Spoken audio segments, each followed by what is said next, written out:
కొంతమంది ఉండనే ఉంటారండి బాబోయ్! మనకి ఏది దక్కలేదో అదే అడుగుతూ ఉంటారనమాట. ఇన్ కేస్ మనకి పెళ్లి జరగలేదనుకో, పెళ్లి జరగలేదా, పెళ్లి జరగలేదా అంటూ పుండు పైన కారం జల్లినట్టు అడుగుతూనే ఉంటారు. మనకి పెళ్ళయిన తర్వాత ఇంకా ఏంటి పిల్లలు కనలేదా, పిల్లలు కనలేదా అని మళ్ళీ మొదలుపెడతారు. సరే ఒక బిడ్డను కన్నాము అనుకోండి. ఏంటి సెకండ్ బేబీకి ఇంకా ప్లాన్ చేస్తున్నారా లేదా అని మళ్ళీ అడుగుతారు. ఇలాంటి వాళ్ళ నోటికి అస్సలు అదుపే ఉండదండి బాబోయ్! ఎవరి జోలికో ఎందుకండి నన్నే ఇవన్నీ అడిగి అడిగి మరీ చంపేశారనమాట. పెళ్లి కానంత వరకు పెళ్లి కాలేదా, పెళ్లి కాలేదా అన్నారు.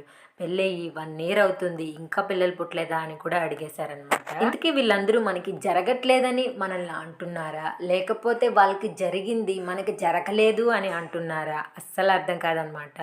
ఇలాంటి వాళ్ళని పట్టించుకోవడం మానేస్తే ప్రశాంతంగా బతుకుతామని నా ఒపీనియన్ అండి. ఇంతకీ మీరు మన వీడియోస్ ఏ ఊరు నుంచి చూస్తున్నారో కంపల్సరీ కమెంట్ చేయండి.